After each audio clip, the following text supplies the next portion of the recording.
Hey, everybody. Today I have for you podcast number 016. Today's podcast old Spider Monkey.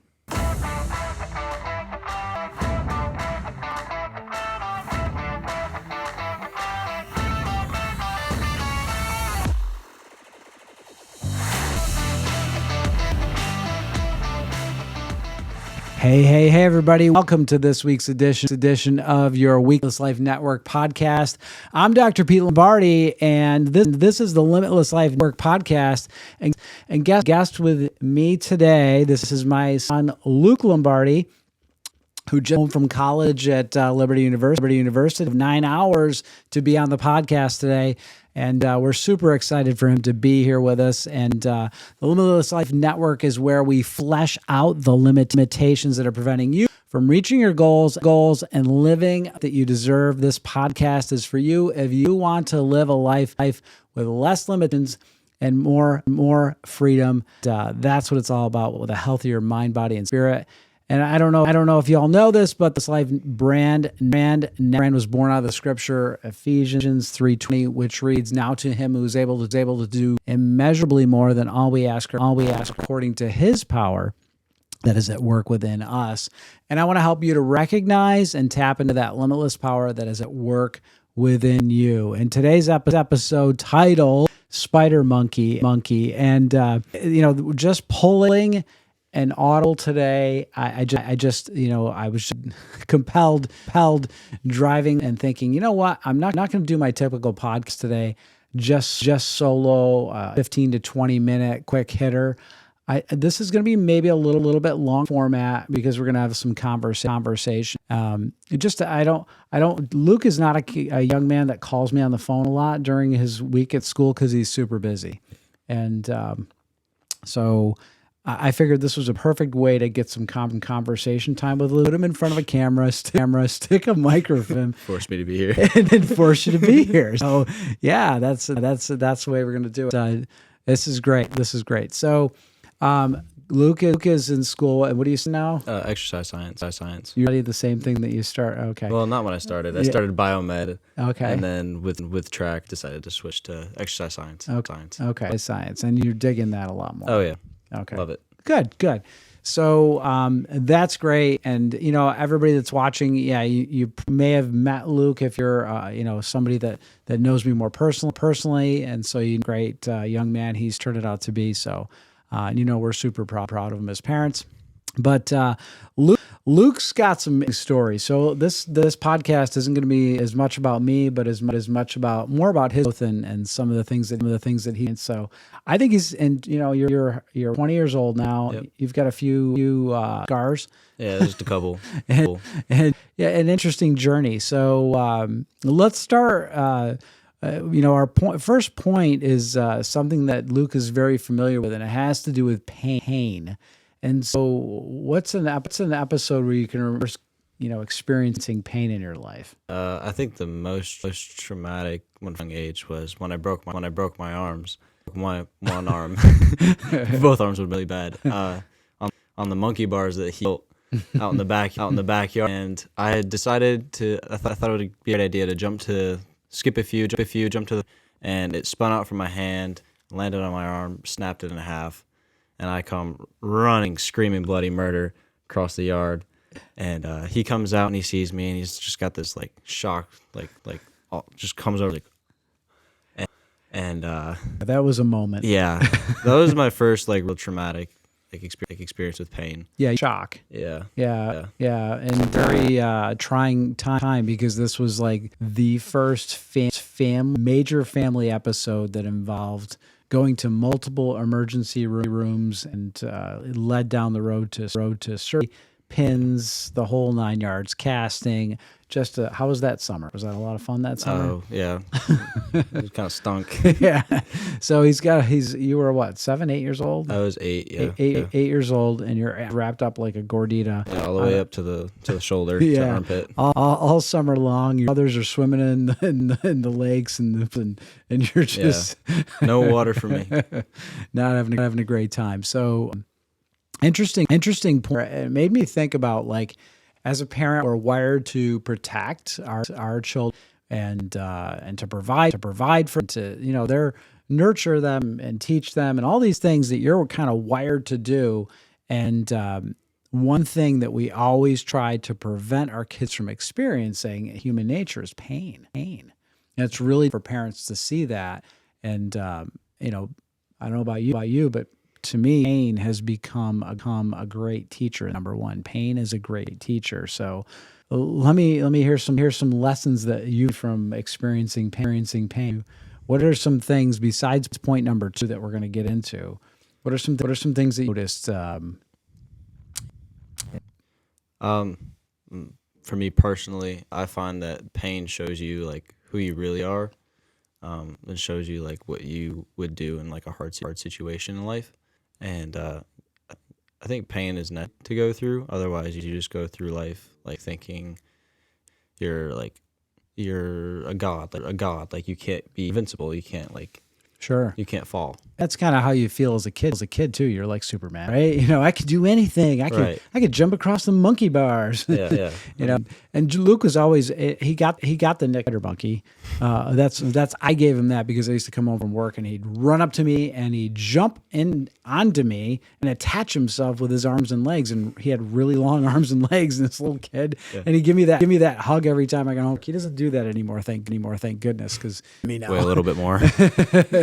And so, so he's my little monkey. I'd walk in the house with him attached to me.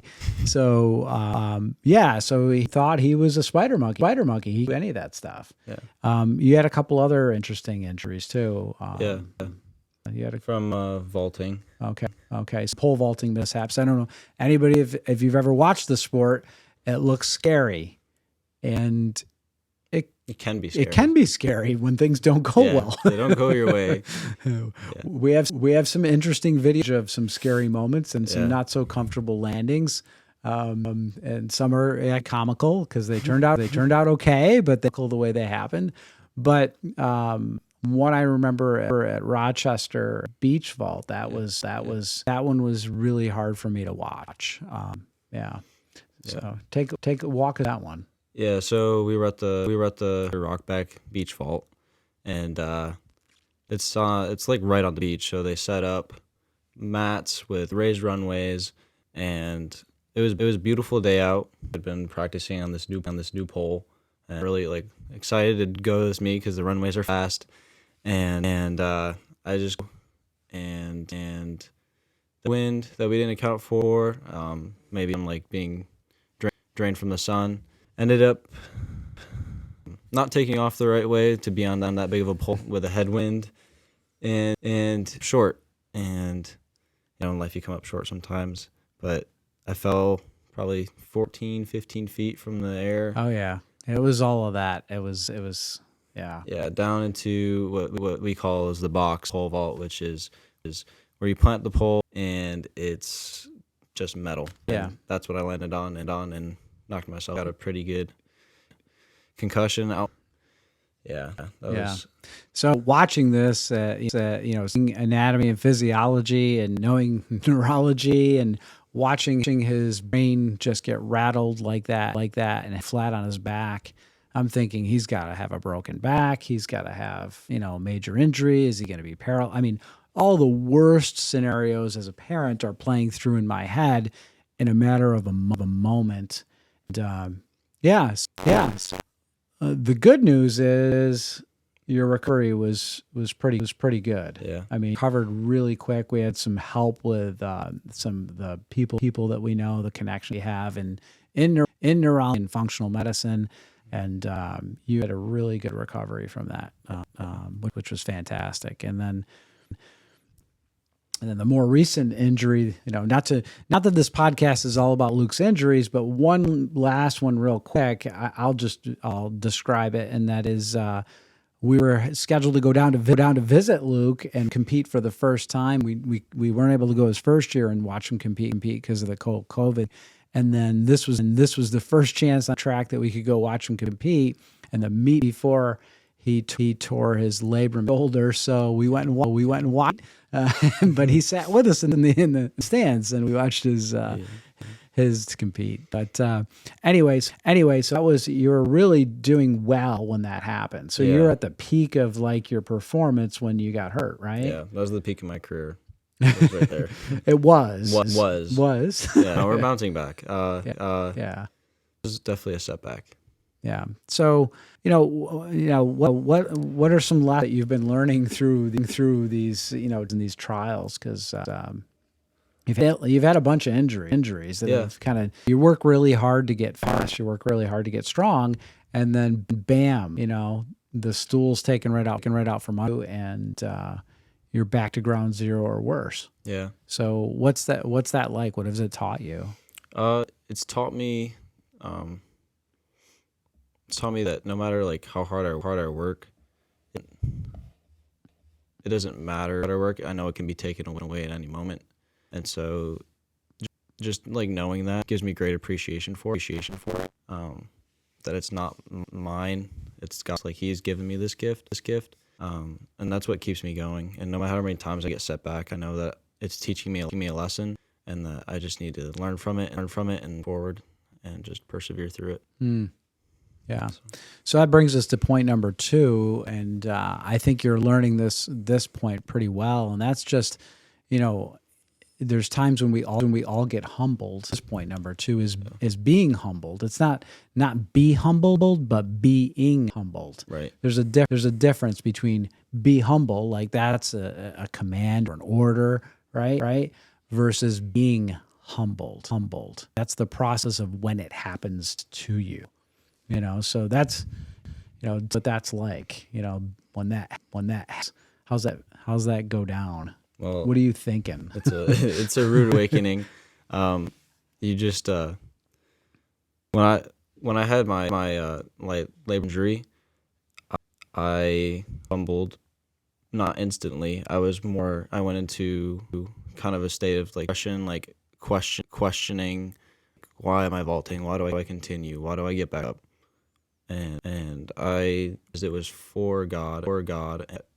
There's so many other things bigger out there than just vaulting. Like, vaulting is great and I love to do it, but reaching other people and like being a servant of God are so much more important to me personally. And He's teaching me that through my injury. Yeah. And I think that's pretty cool to that you're able to express that as a parent, because that's a lesson I think that a lot of adults never get. Like, being humbled can be embarrassing, right? Like it's a real shot to the ego, and it seems like nobody wants to be embarrassed, right? Like that's horrible, right? It's not a great feeling. But at the same time, brings me to point number 3, which is motive and purpose. Like, what's really then you're even doing this thing? Like, Luke is not the best pole vaulter on his team, not the best pole vaulter in the state that he came from. He's good. He's really good, but he's not the best. He's never going to be. You're not physically gifted to be the best in the world. Yeah, there's more greatness ahead of you, but why are it? And that's really the thing that I think that you didn't really even know. It took a lot of pain to figure it out, and I think what and I go to Liberty University, and the coaches there are great. They spiritually, and they've just shown me like I was hurt, like I thought I would be like cut from the team, like I wouldn't make it back, something like that. But they just like took me under his wing, or my coach did. And he was like, "You're doing this for the glory of God. You don't need to any like worldly expectations. Like it's just you and him when you compete." And that just really struck with me. That it like doesn't matter how I perform. Like if I clear PR, if I know height, God is still proud of me, and my reaction to how I perform can change others around me, if that makes sense. Mm-hmm. Yeah. I mean, well, I mean, we all have a story to tell, I think, and God puts people in our paths, and we have experiences in our life, and each experience has a lesson. That kind of started this podcast in the first place. Was a blog for 10 years, every single week, a blog, and all it was things that I experienced every single week, and I would just pick one thing and look for the lessons in it. Like, what is God trying to teach me as a human being, as a servant? I'm as His servant, and today's podcast is like I said, longer format and more in depth and so forth. But this is all stuff that I think is relevant in today's world, because there's a constant barrage of things that are being thrown at you day in and day out. And I got hit with something to sharing it with you. I was kind of joking about it in a way. I post a reel, 4 or 5. I put a reel out there on Instagram, and every once in a while I get a bunch of traction, and those reels, a lot of people see them.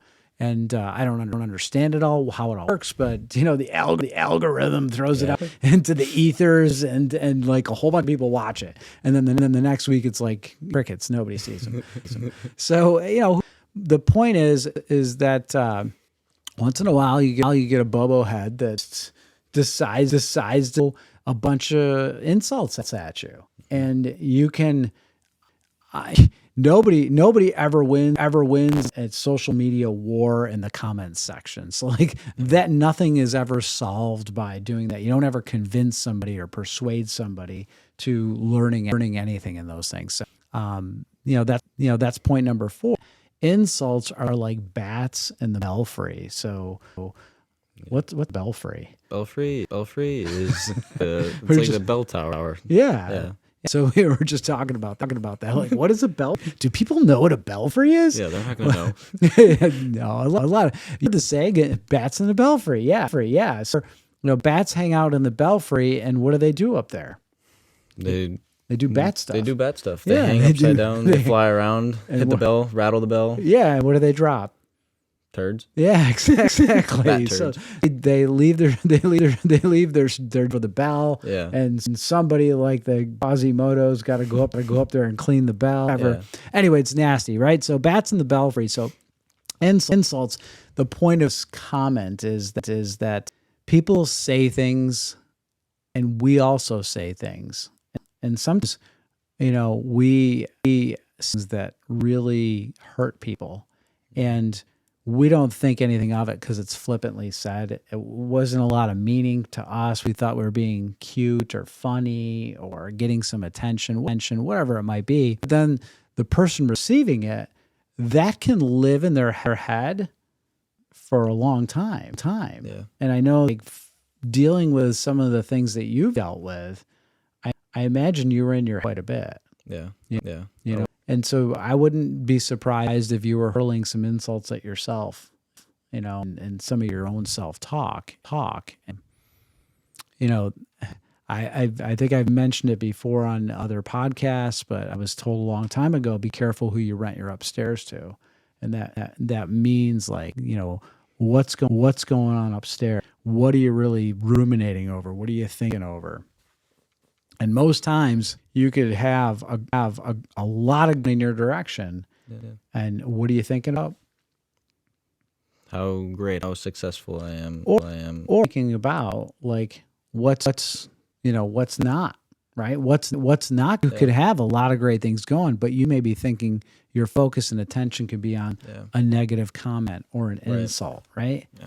So those are the insults. Like, it's easy to say that they should roll off your back like of a duck, but they tend to do the opposite. They tend to kind of seep in, and they keep you wet all day. Wet blanket.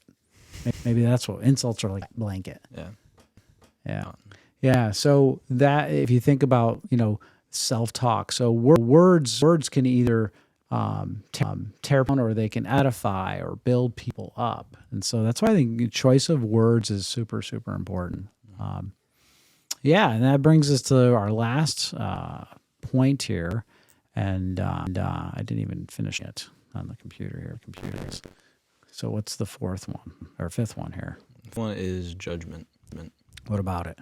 Judging other people around you. Yeah. So yeah, that's we do. Yeah, every day. Yeah, we tend to. Yeah.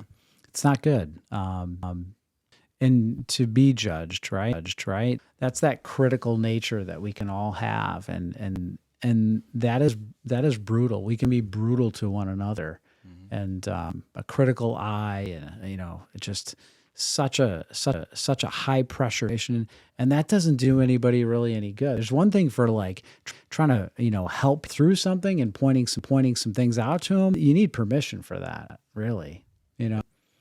So that It takes being close to somebody, like being the right person to call something, not just like seeing somebody damaged, seeing them as a project, and like judging their things that they've done and trying from the outside, not knowing the situations that they've gone through. Yeah, so we call that like earning the trust, right? Right. That's like if you're not tight with somebody, who asked you? Yeah. Like you didn't earn you didn't trust, right? So, why should anybody take advice from me? You don't know me, right? Right. So I don't blame you, right? Right. Why would you? So, that's I don't. If somebody insults me and says a snide comment, I could start immediately them, but I don't know their story. I don't know how broken they are. I mean, why would they hurl random insults to somebody that they don't even know? Probably because they got some issues. Yeah. Right. Yeah. Right. They're probably people. Yeah. That's I've seen it time and time again, and I know you maybe listeners have experienced that as well. So, anyway, so any parting thoughts or any parting things that you're looking forward to this year? Just looking forward to jumping again, doing it with a heart posture, different perspective. Yeah. That's solid. Yeah. Any predictions? Like who's going to win the Super Bowl? Who's going to be in it? Who's going to be in the Super Bowl? No, I'm just kidding. No. Does it really matter? Not really. You get canceled for saying that. Wow, no. I don't know. Who are we cheering for these days? I'm a Giants fan, but yeah. I know they're on a skid. They're on a slide. That's okay. We're in upstate New York. We also love the Buffalo Bills. We'd love to see them. Love to see them for sure. Bills Mafia. Yeah, those guys are insane. Anyway, that's it for that's all for this week's edition of your weekly Limitless Life Network podcast. Tune in each and every week and connected. Be inspired and keep moving toward your best life by stripping away limitations. We'll see you guys. Have a great week.